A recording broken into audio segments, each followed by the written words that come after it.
Hey guys, thanks for checking out this video.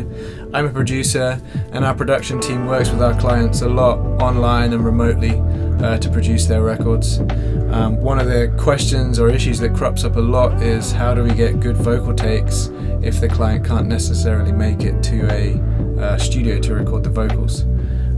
So in this video we had a conversation with one of our friends who's a professional singer and voiceover artist based in New York. She recently went on the journey of having to get a vocal booth set up in her home apartment in downtown New York.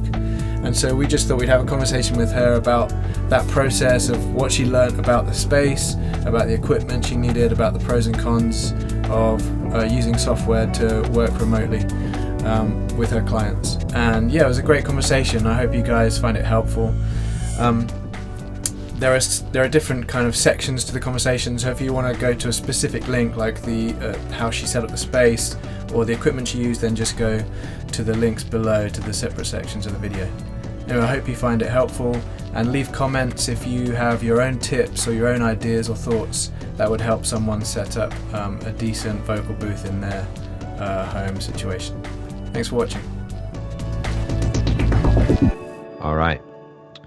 We are here today with the fabulous Miss Lianne Marie Dobbs, a New York-based singer, voiceover artist, just talented woman all around. Thanks for joining us today, Lianne. Absolutely. And we're going to talk a little shop, talk about what it's like to record in these kind of situations in these times. Obviously, currently we're recording this while New York is still on lockdown, so Lianne and I are stuck in our small apartments trying to make do with what we're doing here. I think Andy's kind of in a similar situation there over in the UK. All right. Can you tell us a little bit about yourself and what you do for a job? What's Absolutely. Well, I am a voiceover artist, which is great because right now that is the one job of my many jobs that can still continue. I also am a professional singer, and I had so many concerts at beautiful big concert halls and cabaret venues for the summer, but none of those are happening. But I do a lot of commercial broadcast. I'm the voice of probably a lot of mattresses, coffees, and computers. And what else have I done? Yeah, I think it's pretty funny though. Mattresses and coffees, a lot of those, and a vodka. But anyway, so I had to figure out how to record voiceover since my theater gigs aren't happening, concert gigs aren't happening, and typically when I would audition for even big broadcast commercials, sometimes I do them at home, but they're okay with a condensed MP3 and they're short 15-second spots. So I basically just had a basic setup in my own full closet in my apartment with a basic USB mic, pop filter, and GarageBand. But if I might be recording for the television spot or even connecting remotely to an engineer in Chicago, New Jersey, Montreal, I can't just stick my head in my full closet full of clothes and hope the 15 seconds goes well. I have to make sure that a 2-hour session is going to be great no matter what my neighbors are doing, no matter, so I had to figure that out. I miss going on the subway and heading down to the studio where I just walk in and I would do 3 takes for the casting director, but now I have to figure all that out and be ready for the booking. So it seems like a big part of that is just trying to control what you can control. Exactly. In the situation. Exactly. Because there are certain things that I can't control. I live in a 5-floor walk-up in Manhattan. So even if I got a huge paying another spot with Dunkin' Donuts and I wanted to buy that Studio Bricks Whisper Room for $7,000, I actually couldn't. I couldn't have it set up on my 5th floor pre-war building walk up. I couldn't do it. So I had to figure out a do-it-yourself booth, and a good one. So can you talk us through kind of how you chose, after you did all this research, how you chose the space, like why you chose the closet, I think you said. Well, I had to choose this closet, by the way, as opposed to the one that I was using before, because the other closet was in a room that shared a wall with neighbors. And that wall, I can tell it's their living room. And if they play the keyboard or talk, and They're very fabulous, expressive people. And they sound inches away. And sometimes I actually think the wall almost works like a megaphone in some cases. So I had to look for a space in my apartment that was furthest away from the wall that I share with neighbors. So that left me to this room, which is actually quite empty because it's our second bedroom. So I picked the very small closet in this room. I didn't want to use my main room because I have an open kitchen in the main room, and the refrigerator has a super loud hum. It kicks crazy loud. So this is a small closet. It has a wood door. I can block off the sound behind me, which is an interesting thing that I learned about why those isolation boxes don't work. And I don't know why I didn't think about this, that you put the microphone in an isolation box and there's soundproofing behind the microphone and to the left and right. But the strongest part of the microphone is where my mouth is, and it's completely open. And those boxes. So you're talking about those shields that go in front of. Yeah, they're curved, and then they also have cubes that you literally stick your head in. Yeah. But behind my head, where the direction my voice is coming from, there's no soundproofing. So I knew that I needed that because in voiceovers they want dry, no reverb. So this room is kind of fun to sing in, but it would not work. I would have to put major absorption behind me to help to add dryness.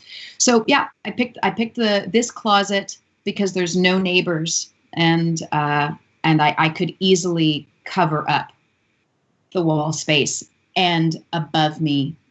So that's what I did in there. It's great that you managed to get totally dead sound, because that's often in rooms you think you're getting a really good recording, then you listen back to it and all you can hear sometimes it feels like is the room sound and like the echo, and it just doesn't sound what you thought it was going to sound like when you recorded it. So exactly. And when I said it feels good to sing in this room, that doesn't mean it's good to record singing in this room. It's better to have the engineer add the reverb than just room bounce. It's not. Did you do all this stuff kind of like researching online, Googling, YouTubing? Hours. I joined 3 different webinars from audio engineers that I knew in New York that were doing free classes or donation-based classes where they would tell you some of their favorite brands. So I learned things like Audimute, where probably they sell things like the panels behind you, Andy, but I was like, do you want to buy panels? Do I need that? How much space? So I did empty out a closet. I had to remove the metal pole that holds the clothes. It conducted so much feedback, that metal pole. And even the little half moon that holds up the metal pole, I had to cover those like you wouldn't believe. So I have a foam that I actually got secondhand from somebody, a neighbor friend of mine, who could buy the whisper room. So I got all her foam, put it on plywood so I could screw it into the wall, had to lower the shelf. It's a rubber coated grate shelf, and I have all of our towels and blankets and pillows that are extra right above my head. So I had to lower the ceiling rather than covering the ceiling. I basically lowered my ceiling. And the biggest problem was still getting out the noise from outside. And what I did is I did invest in I read about Audimute thanks to this audio engineer's webinar. I chose to purchase a $65 Audimute blanket. Totally worth the money. So much better than any quilt, any Home Depot moving blanket. The density of that thing is unreal. I can't believe what doesn't touch my mic when I'm on the other side of that Audimute blanket. It was absolutely worth the $69 as opposed to $29. That's not that much considering what it does. No. I'm surprised. I thought it'd be more than that. No, and and yes, the webinars will mention if you're on a tight budget, you can try a quilt. They will always help budget friendly, but it's the amount of things that I would have had to edit out in post if I didn't have that. Not worth the time. And there are some sites, by the way, for people that if you want to pay a fee, you can send photos of the room or the closet that you want to treat, and they will recommend products for you. AudioMute will do that. I also found 2 audio engineers in New York that offer that service. They'll do a consulting fee with your space for $75. So if you don't want to spend, I don't know how many hours I spent watching YouTube reviews and reading reviews. If you don't want to do that and you'd rather pay somebody $75, that's a bargain for the number of hours it would have saved me. But anyway. It seems like just keeping your budget in mind, and there's a lot of decisions on every level, from the microphone to the interface to the room. But the room is obviously very important, and spending as much as you can, mental effort and budget seems to make sense. That the room is such an important part of the equation. Right. Because otherwise, then the audio engineer is spending time fixing a bad room in post. So that's no fun. So I watched lots of, there's comparisons on YouTube that they call them, I don't know, sound geeks, that will demonstrate differences between mics, because I had to pick a mic virtually. I couldn't go into our favorite, I love B&H Photo Video. They actually have a place where you can test mics. Couldn't do that. So I had to watch people with my voices testing mics. And I picked an AT4040. It costs, I think, $290. So it was a step up, but affordable. Condenser microphone. But then I had to choose interface and all that stuff. So you mentioned Audio-Technica. What else in your chain did you have to get? You mentioned a sound card. Did you have to get? Are you working off just working off a laptop? Yeah, I have a MacBook Pro. I did get 2017 refurbished, and it's working great. I read a lot of reviews that was going to be enough. I didn't need to get 2019. So that saved me about $1,000. So MacBook Pro, I chose to get a powered hub as opposed to just a adapter, so that I can have Ethernet, USB, USB-C, SD card all at the same time and not worry about anything. And the interface. I know connectivity is an issue for a lot of people with the new Macs. There's a lot of people are disappointed. They don't know. They're all excited about their new computer, and then they get it. One port. Yeah. So the MacBook Pro 2017, all it has is 2 USB-Cs. That's it. So I had to get a CalDigit Pro Dock, I think is what it's called. And I did. I dropped, I think the best price I found was $199 for that. And then the interface I chose a Focusrite Scarlett 2i2. The other one I was looking at, to be honest, but it was on back order everywhere, was the SSL2. Not the SSL2 Plus. That had more knobs and plugs than I needed. I know that one is, I think producers really love that. The SSL2, again, because I don't think I'll ever need more than 2 mics plugged into it. I chose to get 2 instead of solo because I might want to podcast someday. I don't know. I might, Mm-hmm. So I wanted to have 2 XLR jacks in my interface if I was going to purchase one. I thought that getting just one was silly. For $30 more, why wouldn't you? Yes, and I had to get an XLR cable I wanted to get one that was long enough, but not too long, so that I'm not dealing with wires getting tangled and touching each other. And so the only one I already had for concerts was 25 feet. So I got a 10-foot XLR cable. That's everything. Oh, and I wanted to buy a desk mic stand, not a full standing one, because the way my booth is set up, I am seated. So I had to get a desktop one instead of my floor tripod. And did you cut a notch in the door to get the cable through, or? No, it does just slip underneath. So my auto-mute blanket touches the floor, but the door is probably half an inch up.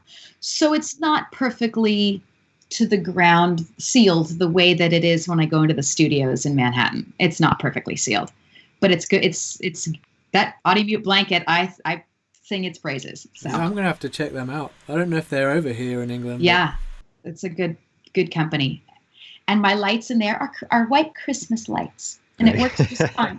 Because And they're quiet. They're quiet. I've heard a lot of people talked about the light that they chose to hang in the closet causing buzz, or LED lights, I guess, are terrible. My white Christmas lights, they're not LED, they're just normal, and there's no sound coming from them. And I can read everything just fine in there. So your booth, you don't have to deal with any sort of laptop noise, fan noise in your No, booth. that is big for, I learned from audio engineers, is to have your computer, you're outside the booth.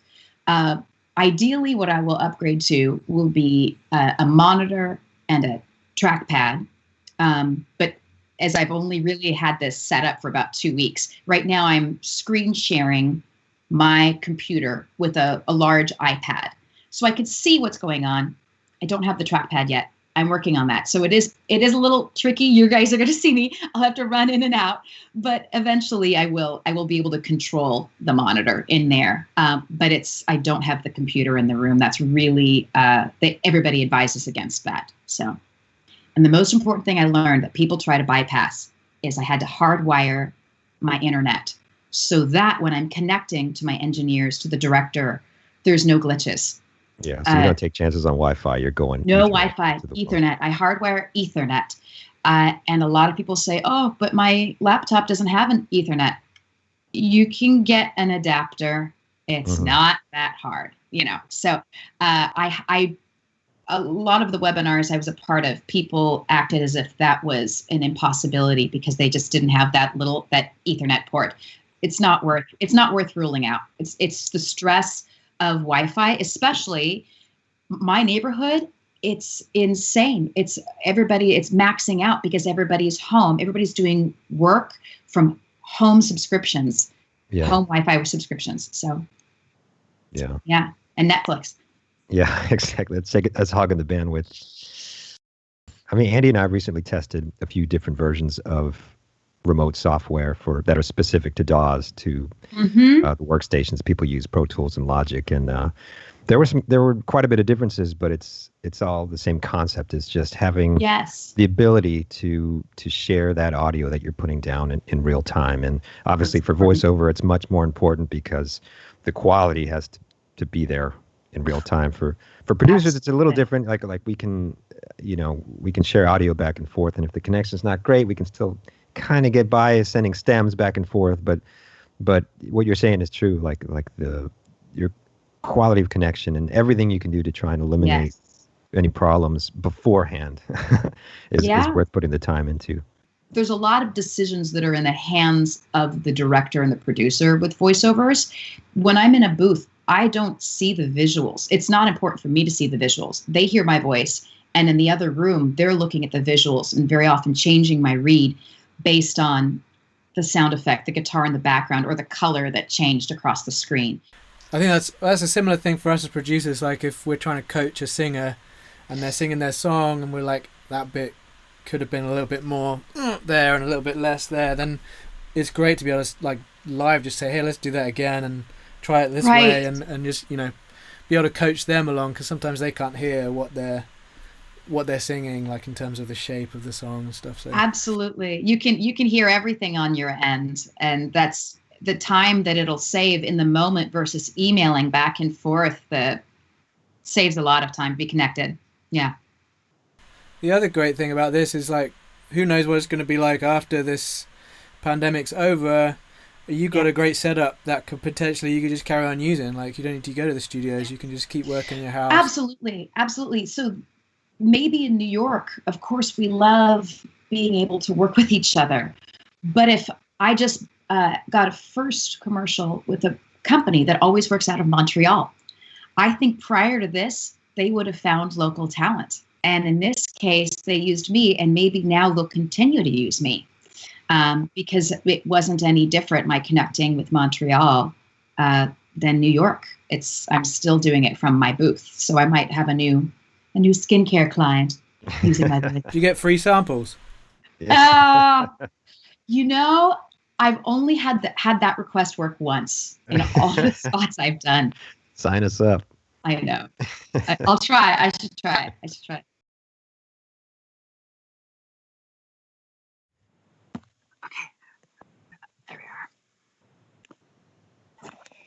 Yes. So I chose a red audio-mute blanket, which really helps with the mood. Stylish.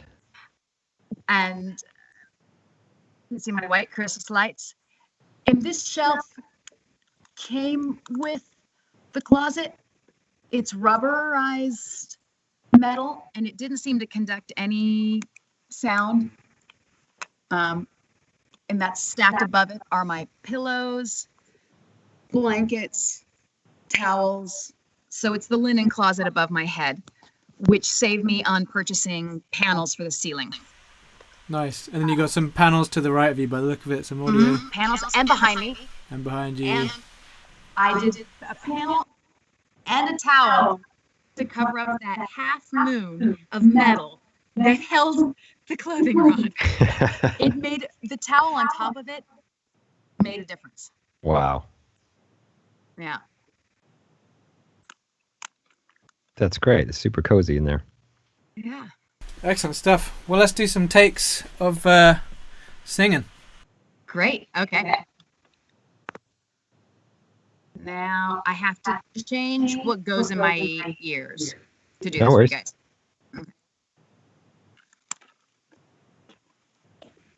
All right, so we're going to have fun with an early 20th century vaudeville song called "I'm Always Chasing Rainbows." Lianne, why don't you just give us a take how you're feeling today? Just sing it naturally. Okay.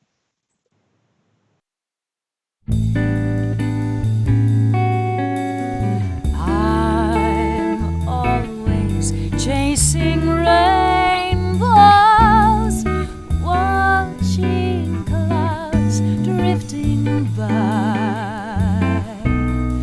My schemes are just like all my dreams, ending in the sky.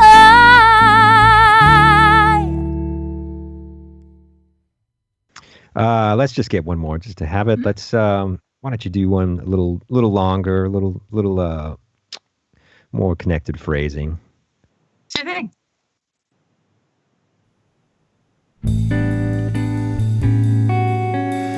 I'm always chasing rainbows, watching clouds drifting by.